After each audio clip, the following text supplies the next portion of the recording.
السلام علیکم ورحمۃ اللہ وبرکاتہ۔ کیا حال ہے سب کا؟ الحمد للہ۔ تو تیار ہیں قربانی کے لیے؟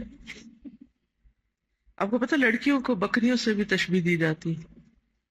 کسی کو آتا ہے محاورہ؟ کیا ہے؟ چڑیاں کڑیاں بکریاں تینوں ذاتاں اتھریاں، کیا مطلب بلا اس کا؟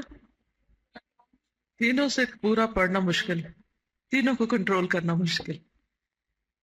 چڑیاں بھی بہت شور کرتی ہیں نا، اور بکریاں بھی بہت شور کرتی ہیں، اور لڑکیاں بھی بہت شور کرتی ہیں۔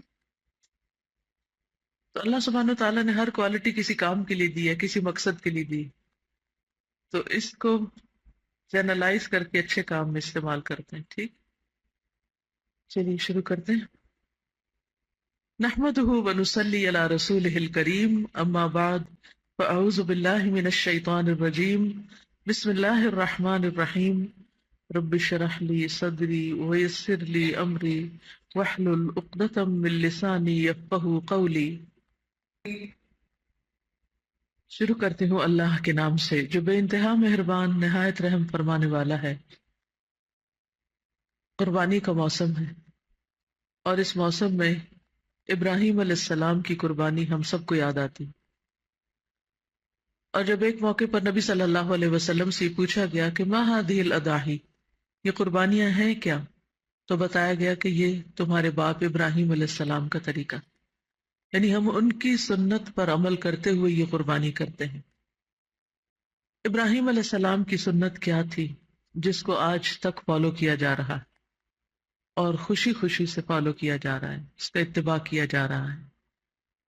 اس کا ذکر سورۃ صافات کی آیت نمبر 99 سے 111 تک بہت تفصیل کے ساتھ یہاں بیان کیا گیا ہے، جس کو آپ نے ابھی سنا ہے۔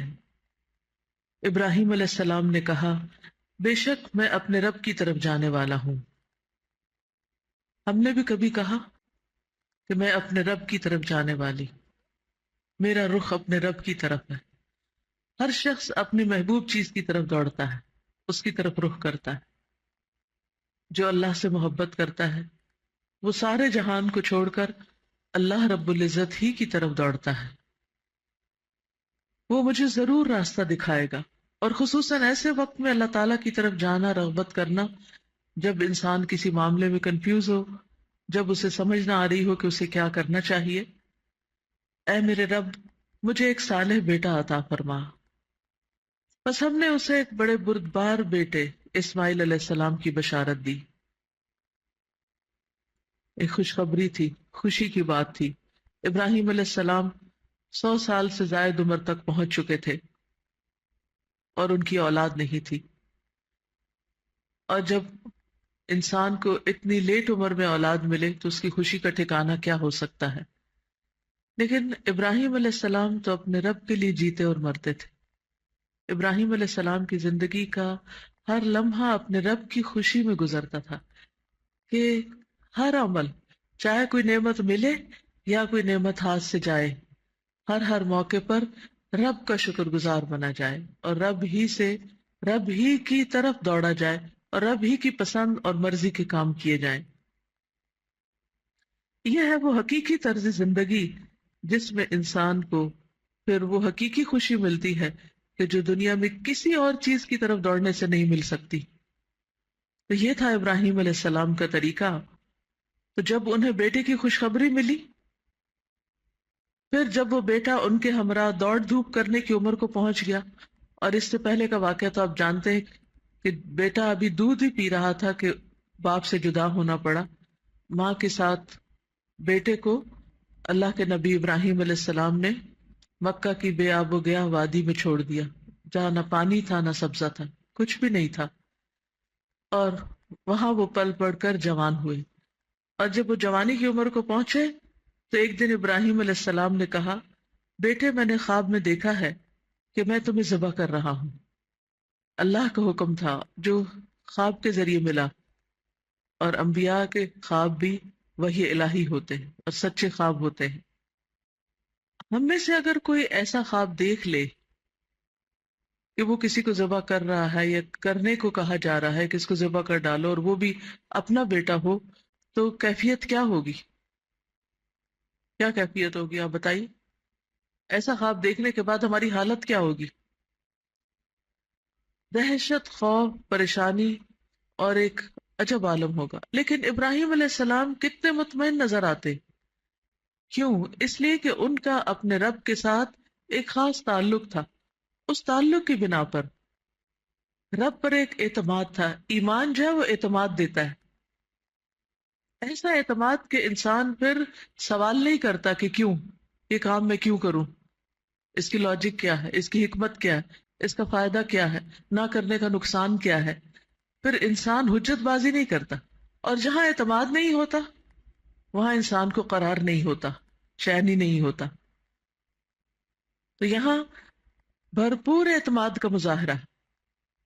دوسری بات ہی نہیں کرتے، آ کر اپنے بیٹے کو بتاتے ہیں خواب کہ میں نے خواب میں دیکھا ہے کہ میں تمہیں ذبح کر رہا ہوں. بیٹا بھی کس کا ہے، اس سے مشورہ کرتے ہیں. اور یہ اتنا خوبصورت انداز ہے ایک کام کو کروانے کا کہ جیسا حکم ملا ویسے ہی بیان کر رہے ہیں. آ کے اپنی طرف سے تحکمانہ لہجے میں یہ نہیں کہتے بیٹا تیار ہو جاؤ اب میں نے تمہیں ذبح کرنا ہے، اب تو تمہارے دنیا سے جانے کا وقت آ گیا. اور خود بھی رونے لگے اور اس کو بھی رلانے لگے. نہ کوئی ایموشنل ری ایکشن ہے اور نہ ہی کوئی باپ بننے کا ایک خاص جیسے تحکمانہ لہجہ ہے، کچھ بھی نہیں. بہت ہی خوبصورت انداز میں کہتے ہیں کہ مجھے یہ خواب نظر آیا ہے، اب تم بتاؤ فانظر ماذا ترى، تمہارا کیا خیال ہے، تمہاری کیا رائے ہے، تم کیا کہتے ہو. اور وہ بیٹا کس کا تھا؟ اس شخص کا کہ جس کو رب نے کہا اذ قال له ربه اسلم قال اسلمت لرب العالمین، کہ فرما بردار بن جاؤ، تو اس نے کہا میں اپنے رب کا فرما بردار بن گیا، رب العالمین کا فرما بردار بن گیا.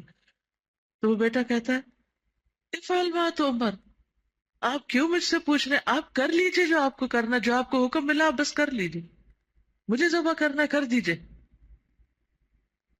یعنی ایک باپ کے دل میں، اور وہ بھی اتنے طویل انتظار کے بعد جو بیٹا ملا، اس کو ذبح کرنے کا حکم پا کر ابراہیم علیہ السلام اتنے مطمئن ہیں، اور پھر بیٹا بھی اتنا مطمئن، اور اس حکم کی پیروی کے لیے دونوں ہی بالکل تیار ہو جاتے ہیں.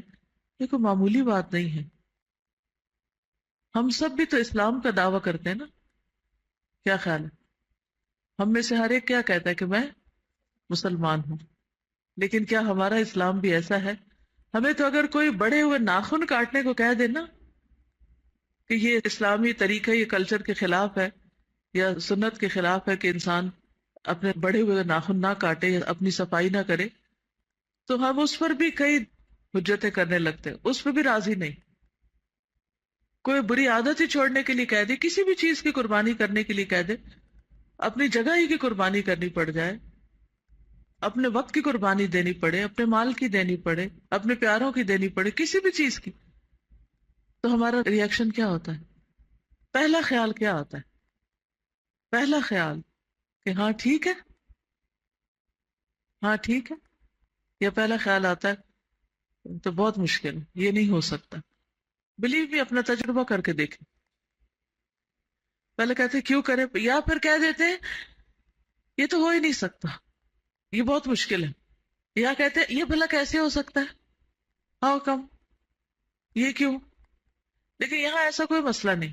وہ کہتے ہیں آپ کو جو حکم ملا آپ کیجئے، ستجدنی انشاءاللہ من الصابرین، آپ مجھے تو صبر کرنے والا پائیں گے. یعنی میں نے جو ارادہ کر لیا اس پر جم جاؤں گا. صبر کیا ہے؟ کمٹمنٹ. میں نے جو کمٹمنٹ کی ہے، جو وعدہ کیا، جو عہد کیا ہے، جو کرنے کا کام ہے، میں کر کے دکھاؤں گا. فلما اسلما وتلہ للجبین، جب دونوں نے سر تسلیم خم کر دیا اور ابراہیم علیہ السلام نے بیٹے کو پیشانی کے بل گرا دیا، تو ہم نے اسے پکارا اے ابراہیم، یقیناً تو نے خواب سچا کر دکھایا، تو نے اپنا وعدہ پورا کر دیا، بے شک ہم نیکی کرنے والوں کو اسی طرح جزا دیتے ہیں. کیونکہ پھر کیا ہوا تھا؟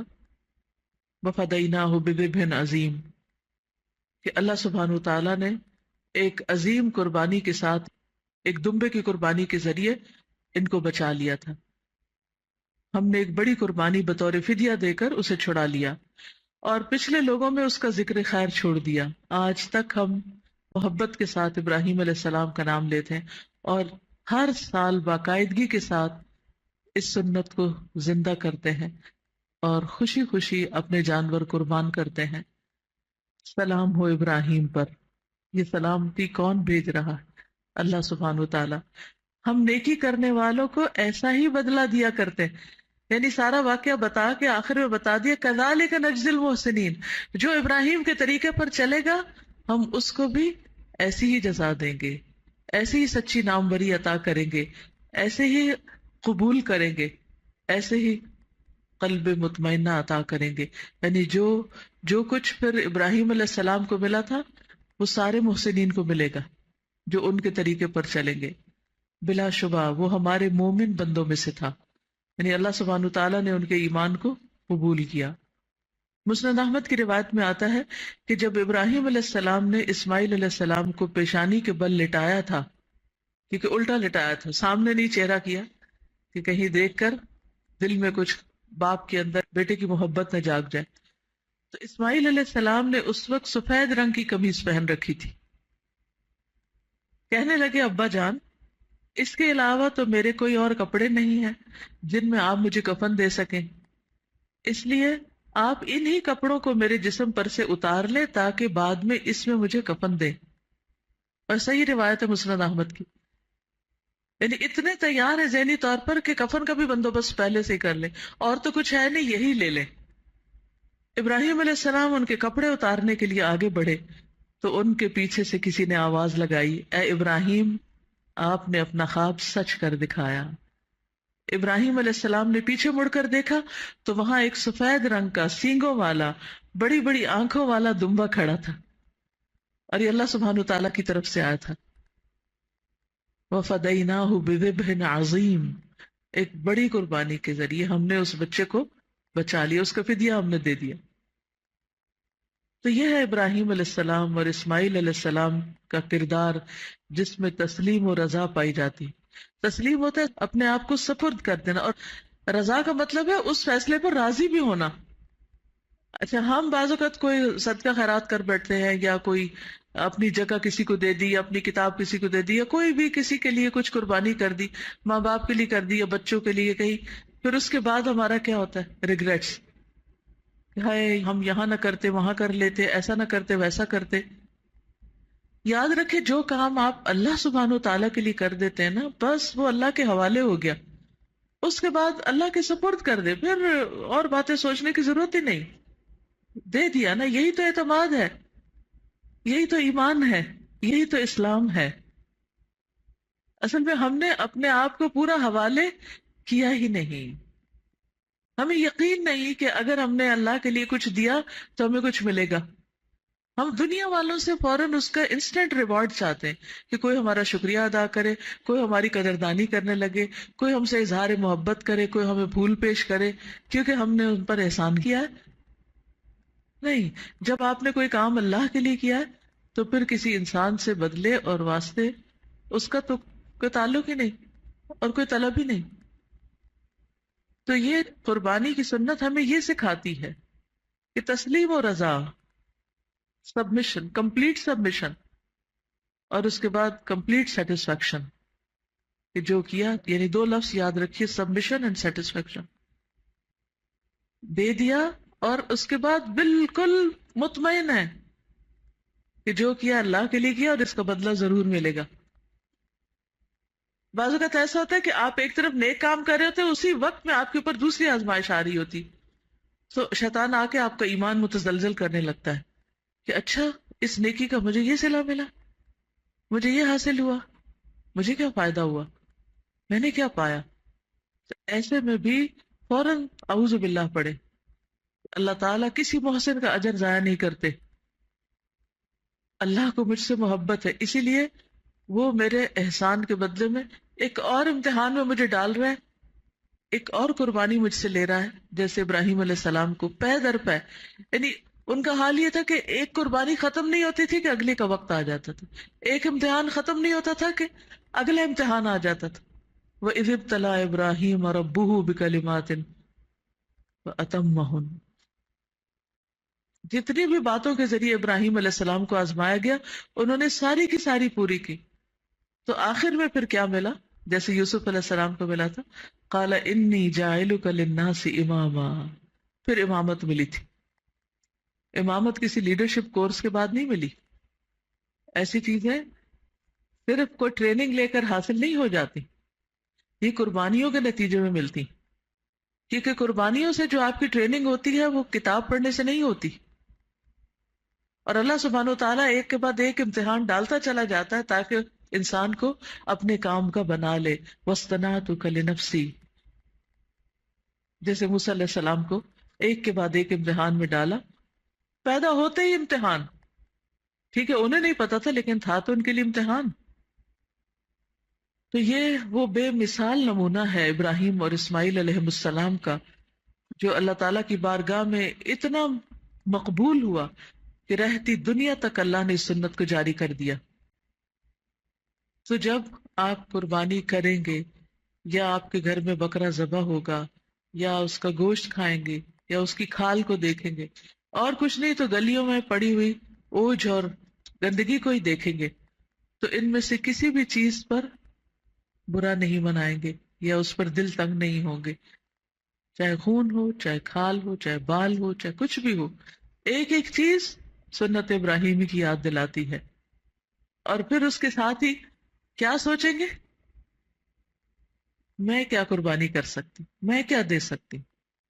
اور اللہ سبحانہ وتعالیٰ نے اس پورے عشرے کو، یعنی قربانی تو آخری دن ہے نا اس عشرے کا 10واں دن، یعنی خصوصاً حاجیوں کے لیے. ہم لوگ تو یہاں کرتے ہی قربانیاں، لیکن منا کے اندر جہاں یہ قربانی ہوئی تھی ابراہیم علیہ السلام نے جب پھر وہ دمبا قربان کیا، وہاں تو ہزاروں لاکھوں جانور پھر قربان ہوتے. اس خاص واقعے کی بنا پر اور ابراہیم علیہ السلام کے جو حج کے لیے لوگوں کو بلانا تھا، ان سب کو ایک جگہ اکٹھا کر دیا گیا، ان کی قربانیوں کو. اور پھر ہم سب کے لیے رمضان کے بعد ایک بہترین موقع دے دیا گیا کہ ہم بھی خوب خوب قربانیاں کر سکیں، نیکی کے کام کر سکیں. اور آپ دیکھیے کہ اس نسبت سے جب میں یہ حدیث پڑھتی ہوں کہ کسی بھی دن کا کیا ہوا عمل اللہ تعالیٰ کو ان دنوں میں کیے ہوئے عمل سے زیادہ محبوب نہیں. آخر ان دنوں میں کیا ہے؟ یہ کون سے دن ہے؟ یہ کس کام کے دن ہے؟ فریضہ حج کی ادائیگی کے دن ہے، ابراہیم علیہ السلام کی قربانی کی یاد کو تازہ کرنے کے دن ہے، قربانی کرنے کے دن ہے، اللہ کا نام بلند کرنے کے دن ہے. اور پھر میں دیکھتی ہوں کہ جب یہ پوچھا گیا کہ کیا جہاد فی سبیل اللہ بھی نہیں، تو بتایا گیا کہ نہیں، جہاد فی سبیل اللہ بھی نہیں، اللہ یہ کہ کوئی اپنا گھوڑا لے جائے اور پھر نہ وہ بچے اور نہ وہ خود بچے، تو وہ بھی شخص اپنے آپ کو قربان کر رہا ہے. میں سوچتا ہوں کہ صحابہ کرام نے جتنے بھی جہاد کیے، مثلا جنگ یمامہ، یمامہ اس وقت سعودی عربیہ کی سٹی ریاض کا ایک حصہ ہے. اس دفعہ جب میں گئی تو مجھے وہ جگہ دکھائی گئی کہ یہاں پر جنگ یمامہ ہوئی تھی. ایک جنگ یمامہ میں 600 حفاظ شہید ہو گئے. کوئی گھر نہیں بچا جس میں سے کوئی نہ چلا گیا ہو، اور وہ بھی ایسا جس نے قرآن حفظ کیا ہوا ہو. کوئی عام بندہ نہیں، کوئی معمولی انسان نہیں، اتنا قیمتی انسان. اور وہ دور کتنا تھا یمامہ.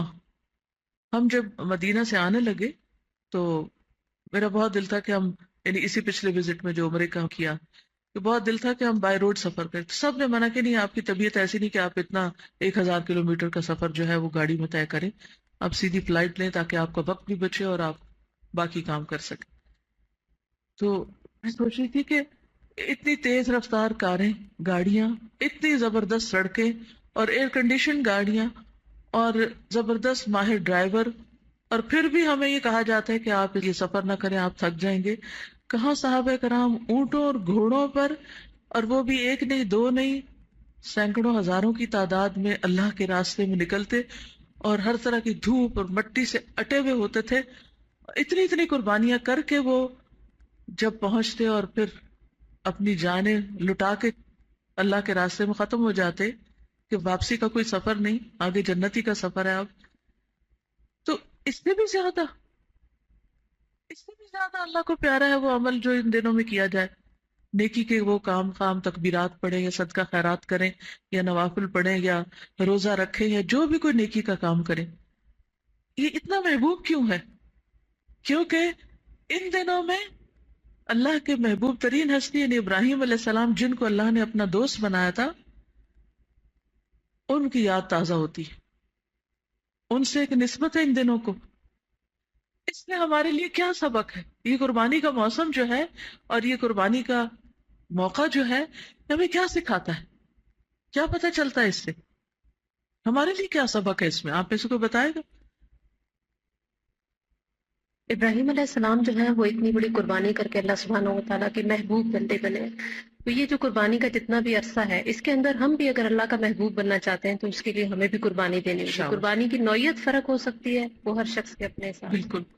یعنی یہ دن ہے اللہ کا محبوب بننے کے، اور پھر ان دنوں میں محبوب بننے کی پریکٹس ہو جائے تو پھر سارا سال بھی محبوب بن سکتے ہیں، ہاں؟ اور اللہ سے اس حال میں ملے کہ ہم اللہ کے محبوب ہوں، تو پھر بتائیے کیا شان ہوگی، کیا مقام ہوگا اللہ کے مہمانوں کا۔ دل نہیں چاہتا کہ ہر چیز لٹا دے اس کے راہ میں، اپنی جوانی، اپنی صحت، اپنا مال، اپنا وقت، اپنی ہر چیز، اپنی جاب، اپنا گھر، اپنی کون سی چیز چھوڑیں جو اللہ کے راستے میں نہ دیں۔ آج تو اگر ہمیں 10 منٹ اپنے وقت سے زیادہ دینے پڑ جائیں اب دین کے کام میں تو ہم بے چین ہونے لگتے ہیں کہ ٹائم اوپر ہو رہا ہے، چھٹی کا وقت ہو گیا ہے، اور اب گھر جا کے بھی یہ کام کریں۔ کیا ہم سب کو نہیں پتا کہ ہم جب اس بلڈنگ کے اندر آ جاتے ہیں تو یہ بس اللہ کے لیے آ جاتے ہیں؟ جب اس راستے پہ نکل پڑتے تو یہ اللہ کا راستہ ہے۔ ایک ایک قدم اٹھا کے جو یہاں آتے تو ہم کو اپنی ذات کی خدمت کے لیے تو نہیں آتے، ہم کس لیے آتے ہیں؟ آپ سب کیوں آتے ہیں یہاں؟ اللہ کا دین سیکھنے کے لیے۔ کیا یہ اللہ کا راستہ نہیں، فی سبیل اللہ نہیں ہے؟ من سلک طریقا یلتمس فیہ علما سہل اللہ لہ طریقا الی الجنہ، کیا یہ جنت کا راستہ نہیں ہے؟ اور اگر آپ ہوں اور آپ کو سکھانے والے موجود نہ ہوں، آپ کے ٹیچرز، آپ کے انچارجز، آپ کے باقی سب، تو کیا یہ سلسلہ چل سکتا ہے؟ نہیں۔ تو جو لوگ بھی قربانیاں دے رہے ہیں، سیکھ رہے ہیں، سکھا رہے ہیں، پڑھا رہے ہیں، کسی طرح کی بھی خدمت کر رہے ہیں، چاہے جگہ بنا رہے ہیں، چاہے کچھ بھی کر رہے ہیں، وہ سب اللہ کے راستے میں ہے۔ تو اس میں اگر ہمیں اپنے وقت سے 1 گھنٹہ زائد کھڑا ہونا پڑے، کہیں کبھی ڈبل ڈیوٹی کرنی پڑ جائے، کبھی کبھی کسی طرح، کبھی بھوک کی قربانی، پیاس کی، کبھی کچھ بھی کرنا پڑ جائے، تو ہمارے ماتھے پہ بل کیوں ہو؟ ہم احسان کس پہ کریں؟ کیا اس وقت ہم خوش نہ ہو کہ اللہ نے ہمیں بھی چن لیا جیسے ابراہیم علیہ السلام کو چنا تھا، کہ میں اس کے راستے میں اپنی زندگی دوں؟ آج دنیا میں کتنے لوگ رہ گئے جن کو یہ سارے واقعے، اور کتنے ہزاروں لاکھوں لوگ قربانی کریں گے چند دنوں کے اندر، کتنے لوگوں کو یہ روح پتہ ہے قربانی کی؟ کتنے لوگ اس روح کے ساتھ کریں گے؟ نہیں پتا، وہ تو صرف ایک ریچول کے طور پر کر لیں گے۔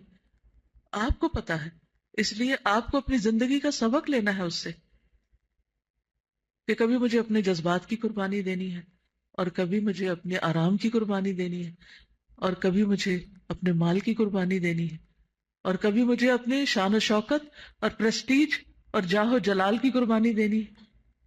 کیونکہ بعض اوقات ایسا بھی ہوتا ہے نا، آپ کو دنیا میں کوئی بہت ہائیلی پیڈ جاب مل رہی ہوتی ہے اور آپ پھر بھی اس کو چھوڑ کر اللہ کے راستے میں آ جاتے ہیں، نہیں میرے لیے یہ راستہ زیادہ بہترین ہے، وہاں میری قدردانی دنیا والے کریں گے، یہاں میری قدردانی اللہ کرے گا۔ لیکن افسوس یہ کہ جب ہم اس راستے پہ آ جاتے ہیں پھر بندوں سے قدردانی مانگنے لگتے ہیں، جس کی وجہ سے پھر سارا کام بے روح ہو جاتا ہے۔ کیا ہم اپنے آپ کو خوش قسمت نہ سمجھے کہ جنہیں اللہ نے اس کام کے لیے چنا؟ تو ہم سب کو بھی اگر اللہ کا دوست بننا ہے تو کیا ابراہیم علیہ السلام کے طریقے کے علاوہ کسی اور طریقے پہ چل کے بن سکتے ہیں؟ قرآن مجید میں پہلے پارے میں ایک آیت آتی ہے جس میں ابراہیم علیہ السلام کے طریقے سے منہ پھیرنے والوں کو کچھ کہا گیا۔ وہ کیا کہا گیا؟ وَمَن يَرْغَبُ عَن مِّلَّةِ إِبْرَاهِيمَ إِلَّا مَن سَفِهَ نَفْسَهُ وَلَقَدِ اصْطَفَيْنَاهُ فِي الدُّنْيَا وَإِنَّهُ فِي الْآخِرَةِ لَمِنَ الصَّالِحِينَ۔ یہ ابراہیم علیہ السلام کا طریقہ، قربانیوں والا طریقہ۔ وَمَن يَرْغَبُ عَن مِّلَّةِ إِبْرَاهِيمَ إِلَّا مَن سَفِهَ نَفْسَهُ، صرف وہی اس راستے سے منہ موڑ سکتا ہے جو اپنے آپ کو حماقت میں مبتلا کر لے، بے وقوف ہو۔ اللہ نے اس کو دنیا میں وَلَقَدِ اسْتَفَيْنَاهُ فِي الدُّنْيَا، ہم نے اس کو دنیا میں بھی چن لیا، اور یقیناً وہ آخرت میں بھی صالحین میں شمار ہوگا۔ آخرت جو ہماری آخری منزل ہے اور ہمیشہ ہمیشہ کی منزل ہے، وہاں پر اگر ہمارا شمار صالحین میں ہو جائے تو اس سے بڑی کوئی سعادت، اس سے بڑا کوئی مقام ہو سکتا ہے؟ کوئی بھی نہیں۔ تو اس لیے اگر آپ اللہ کے راستے میں نکلے تو کبھی بھی، چونکہ لوگ دین کو اور دین پہ چلنے والوں کو اور دین کی خدمت کرنے والوں کو حقیر نظروں سے دیکھتے ہیں، تو آپ ان لوگوں میں شامل نہ ہوں۔ دنیا کی دوڑ میں جتنے بھی آپ آگے نکل رہے، اگر اللہ کی نگاہ میں آگے نہیں تو کچھ بھی نہیں۔ اور آپ دیکھیے، اس وقت تو مجھے اور بھی شرم آتی ہے جب دمبے قربان ہو رہے ہوتے ہیں اور وہ جانور ہیں، اور ہم یہ سب کچھ دیکھ کے بھی اتنی سی قربانی نہیں دے سکتے کہ اس دمبے کا جب گوشت پکے اور ہماری باری بعد میں کھانے کی، یا ہمیں اس میں سے کچھ کم ملے تو ہم اس پہ راضی ہو جائیں۔ وہیں سے ناراضگی شروع ہو جاتی، ہمیں کیا دیا۔ لیکن نبی صلی اللہ علیہ وسلم کے سامنے جب قربانی کے اونٹوں کو پیش کیا گیا، سبحان اللہ، مسند احمد کی روایت ہے، نبی صلی اللہ علیہ وسلم کے سامنے قربانی کے لیے 5-6 اونٹوں کو پیش کیا گیا، جن میں سے ہر ایک نبی صلی اللہ علیہ وسلم کے قریب ہونے کی کوشش کر رہا تھا۔ اللہ اکبر، کہ مجھے پہلے قربان کیا جائے۔ اونٹ جو ہے نا بہت سمجھدار جانور۔ ابھی اس دفعہ جب میں سعودی عرب میں تھی تو میں بہت غور سے ان کی آنکھیں، ان کے ہونٹ، ان کی چال، ان کی ایک ایک چیز دیکھتی تھی کہ یوں لگتا ہے جیسے ہیں کوئی عقل مند سی مخلوق، بس ایک خاص شکل میں ڈال کے یہاں کھڑی کر دی گئی۔ بہت سمجھدار ہیں۔ اور ایک یوٹیوب پہ میں نے ویڈیو دیکھی تھی جس میں ایک شیخ اونٹوں کے باڑے میں جا کر قرآن پڑھتے ہیں، اور اونٹ باقاعدہ روتے ہیں، ان کے روتے ہوئے آنسو جو ہیں وہ دکھائے گئے ہیں اس میں۔ میں نے کہا کہ یہ قرآن اگر اونٹوں کے اوپر اثر کرتا اور ان کے آنسو بہتے تو ہمارے دل کیوں پتھر ہے؟ ان کو پتا تھا کہ قربان کیا جانا ہے، اور وہ ایک ایک آگے ہو رہا تھا کہ ہمیں لے لو۔ ہمیں جب قربانی کی سطح پر آ کر کوئی کام دیا جاتا ہے تو اس وقت ہمارا طرز عمل کیا ہوتا ہے؟ آگے ہوتے ہیں تو پہلے میرا نام لکھ لیا جائے، یا پیچھے ہوتے ہیں؟ کیونکہ ہم نے اللہ سے سودا نہیں کیا نا، ہمیں بندوں سے سودا کیا ہوا ہے۔ اور جب دیکھتے بندے کچھ نہیں دے رہے تو پھر پیچھے ہٹنے لگتے ہیں۔ سارے جانوروں میں سے اللہ کی راہ میں قربان ہونے والے اسپیشل ہوتے ہیں نا۔ ہر بکرے کی قسمت میں یہ تھوڑی ہے کہ وہ اللہ کے راستے میں قربان ہو، وہ تو عام لوگوں کی خوراک کے طور پر ذبح کیے جاتے ہیں۔ اسی لیے لوگوں نے محاورہ بنایا قربانی کا بکرا بنے ہوئے ہو، یعنی بغیر کسی صلے کے تم کام کرتے ہو۔ یہ تو کہتے ہیں میں کیوں قربانی کا بکرا بنوں؟ تو اللہ کی راہ میں قربان ہونے والے اسپیشل ہوتے ہیں۔ نبی صلی اللہ علیہ وسلم 2 مینڈوں کی قربانی کیا کرتے تھے، 2 مینڈوں کی، اور حضرت انس کہتے ہیں کہ میں بھی 2 مینڈوں کی قربانی کرتا ہوں۔ اس قربانی کی وجہ سے جو دن، یعنی 10ویں تاریخ کو قربانی ہوتی ہے ذی الحج کی، اس دن کو بھی سال کا افضل ترین دن شمار کیا گیا۔ صحیح ابن حبان کی روایت ہے، رسول اللہ صلی اللہ علیہ وسلم نے فرمایا اللہ کے نزدیک سب سے افضل دن یوم النحر 10 ذی الحجہ، اور اس کے بعد یوم القر 11 ذی الحجہ ہے، یعنی ان 2 دنوں میں بہت بہت قربانیاں ہوتی ہیں۔ اور قربانی کا لفظ قرب سے نکلا ہے، جس کا مطلب کیا ہے؟ ایسا کام جس کے ذریعے اللہ کا قرب حاصل کیا جاتا ہے، یعنی جس کا بدلہ ہم دنیا میں نہیں چاہتے، اللہ کے ہاں چاہتے۔ اس دن میں، یوم النحر میں 10ویں تاریخ کو، نبی صلی اللہ علیہ وسلم فرماتے ہیں کہ پہلا کام ہم جو آج کے دن کرتے ہیں وہ یہ ہے کہ پہلے ہم نماز پڑھیں گے، پھر واپس آ کر قربانی کریں گے۔ جس نے اس طرح کیا اس نے ہماری سنت کو پا لیا۔ تو پہلے نماز اور پھر قربانی۔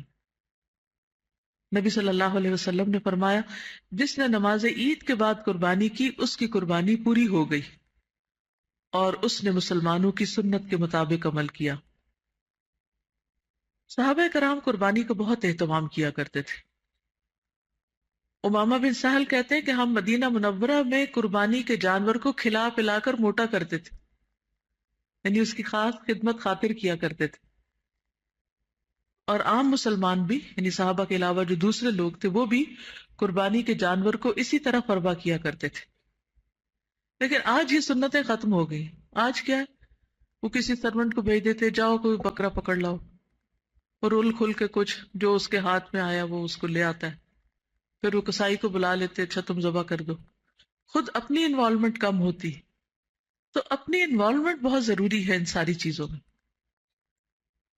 یعنی ہر سٹیپ پر دلچسپی لینی چاہیے. پہلے جب اس طرح کے گھر تھے، یا آج بھی گاؤں میں ایسے گھر ہوتے ہیں، ایسی فیسلٹی ہوتی ہے کہ جس میں کچھ دن پہلے جانور کو لا کے ذرا اس کو کچھ کھلایا پلایا جائے تو وہ زیادہ بہتر ہے بنسبت اس کے کہ سہولت کی خاطر اسی دن پکڑ کے لا کے ذبح کر دیا جائے. یعنی قربانی کے جانور کی خدمت بھی ضروری ہے، وہ بھی اجر کا حصہ ہے. اور ویسے بھی دیکھیے وہ ایک سمبل بھی ہے نا، جب وہ سامنے ہوگا تو اسے دیکھ دیکھ کر بچے بڑے سب کتنا کچھ سیکھیں گے، اور بار بار خیال آئے گا کہ اس نے اب قربان ہو جانا، بس اب 3 دن رہ گیا، اب 2 دن رہ گیا، اب 1 دن رہ گیا، اب وہ دن آ گیا. اور جو لوگ تو چھوٹا سا بچہ لے کے پالتے ہیں، اور وہ چھوٹے بچے گھر کے ان سے ایسی محبت کرنے لگتے ہیں کہ جب وہ قربان ہوتے ہیں تو باقاعدہ روتے بھی ہیں، ان کے ساتھ ان کی جذباتی انوالومنٹ ہو جاتی ہے. تو اگر آپ کا گھر اجازت دے اور رکھنے کی تھوڑی سی بھی جگہ ہو تو کوشش کریں کہ ایک دن پہلے لے آئیں، یا جتنے دن بھی پہلے لا سکیں. قربانی کتنے دن کی جا سکتی ہے؟ پھر اختلاف ہو گیا 3 اور 4 کا. نبی صلی اللہ علیہ وسلم نے فرمایا ایام التشریق ذبح، ایام تشریق ذبح کے ایام ہیں. اور ایام تشریق کون کون سے ہیں؟ 14 تو نہیں؟ اوکے، 11 12 13 یہ تو آپ الحمدللہ قرآن میں پڑھ چکے ہیں. رسول اللہ صلی اللہ علیہ وسلم نے فرمایا یوم عرفہ 9 ذی الحجہ، یوم نحر 10 ذی الحجہ، اور ایام تشریق ہم اہل اسلام کے عید کے ایام ہیں، یہ کھانے اور پینے کے دن ہیں. یعنی جو حج پر ہیں لوگ وہ ذو الحج کا کہ 9ویں تاریخ کا بھی روزہ نہیں رکھیں گے، ٹھیک ہے، وہ کھائیں پیئیں گے. اور 10 تاریخ کو عید ہوگی، اور 10 کے بعد 3 اگلے دن بھی جو حاجی ہیں وہ نہر کر سکتے ہیں یا قربانی کر سکتے ہیں. نبیشہ حزلی رضی اللہ عنہ بیان کرتے ہیں کہ رسول اللہ صلی اللہ علیہ وسلم نے فرمایا ہم نے تم لوگوں کو قربانیوں کا گوشت 3 دن سے زیادہ رکھنے سے اس لیے منع کیا تھا کہ تم سب کو گوشت پہنچ جائے. اب اللہ تعالیٰ نے تمہیں وسعت دے دی ہے، غنی کر دیا ہے، پس کھاؤ، ذخیرہ کرو اور اجر کماؤ. خبردار یہ دن کھانے پینے اور اللہ کا ذکر کرنے کے دن ہیں. تو اس سے یہ پتہ چلتا ہے کہ قربانی کے ایام بھی اللہ کے ذکر کے ایام ہیں، ان میں بھی تکبیرات پڑھتے رہنا ہے، ٹھیک ہے، اور کھانا پینا ہے، روزہ نہیں رکھنا، یہ مطلب ہے. غیر حاجی 9 تاریخ کو روزہ رکھ سکتے ہیں، اور اس روزے کا ثواب کیا ہے؟ 2 سال کے گناہوں کی معافی. انشاءاللہ جمعے کے دن جبکہ عرفہ کا دن ہوگا، اس دن میں عرفہ کے دن کے بارے میں آپ کو چھوٹی سی ٹاک دوں گی کہ اس دن کی فضیلت کیا ہے اور اس دن میں کیا کیا ہوا تھا، یعنی تاریخی حیثیت تھوڑی سی اور کچھ اذکار وغیرہ. قربانی کا وقت، پہلے نماز پھر اس کے بعد قربانی. جس نے نماز سے پہلے قربانی کی اس کی قربانی نہیں. ابو بردہ کہتے ہیں ایک مرتبہ میں نے عید کی نماز نبی صلی اللہ علیہ وسلم کے ہمراہ پڑھی. پیچھے سے میری بیوی نے قربانی کا جانور پکڑ کر اسے ذبح کر لیا اور کھانا تیار کر لیا. کیونکہ عام طور پہ خواتین کو ہی ہوتا ہے نا کہ جب مرد حضرات گھر آئے تو کھانا پکا ہو. نماز سے فارغ ہو کر جب میں گھر پہنچا تو وہ کھانے کی چیز لے کر آ گئی. میں نے اس سے پوچھا یہ کہاں سے آیا؟ اس نے کہا ہم نے قربانی کا جانور ذبح کر کے آپ کے لیے کھانا تیار کر دیا تاکہ واپس آ کر آپ ناشتہ کر سکیں. میں نے اس سے کہا کہ مجھے خطرہ ہے کہ اس طرح کرنا صحیح نہ ہوگا. چنانچہ میں نبی صلی اللہ علیہ وسلم کی خدمت میں حاضر ہوا اور سارا واقعہ بتایا. آپ نے فرمایا قربانی نہیں ہوئی. جو شخص ہماری نماز سے فارغ ہونے سے قبل ہی جانور ذبح کر لے اس کی قربانی نہیں.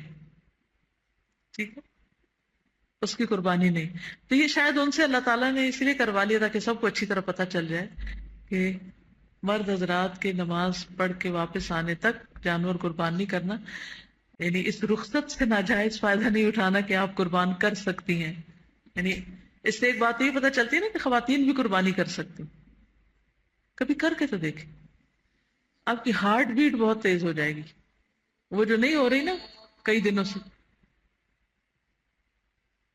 قال النبی صلی اللہ علیہ وسلم من ذبح قبل الصلاة فلیعد. نبی صلی اللہ علیہ وسلم نے فرمایا جس نے نماز سے پہلے قربانی کر لی وہ دوبارہ قربانی کرے. عام گوشت اور قربانی کے گوشت کا فرق. نبی صلی اللہ علیہ وسلم نے فرمایا جس نے نماز سے پہلے قربانی کی تو اس کا ذبیحہ گوشت ہے، عام گوشت ہے جو کسی بھی دن آپ کرتے ہیں، جسے وہ گھر والوں کے لیے لایا ہے. قربانی سے اس کا کوئی بھی تعلق نہیں. ٹھیک ہے. السلام علیکم. صاحب ایک کوشچن پوچھنا تھا کہ قربانی کرنی ہے تو پھر قربانی کرنے کے بعد چیزیں کاٹیں گے، مطلب نیلز اور بال جو کاٹیں ہیں وہ پھر قربانی کرنے بہتر یہی ہے، ورنہ عید کے بعد کر سکتے ہیں، نماز کے بعد. نماز کے بعد کر سکتے ہیں. بھینس کی قربانی اس کا ذکر نہیں آیا. جی نہیں یہ نہیں کہ الگ الگ حصے ہو سکتے ہیں اس میں. ایک گائے کے اندر 7 حصے ہیں، مثلا ہر ایک اپنا اپنا کما رہا ہے تو اس طرح بھی کیا جا سکتا. لیکن اگر جیسے بچے چھوٹے ہیں تو ایک قربانی سب کی طرف سے، سب کا اجر اس میں ہوگا. جیسے ایک چھوٹا فیملی یونٹ ہوتا ہے، یعنی ایک سب کی طرف سے ہو جائے گی. اوکے. سبحانک اللہم و بحمدک اشہد ان لا الہ الا انت استغفرک و اتوب الیک. السلام علیکم و رحمۃ اللہ وبرکاتہ.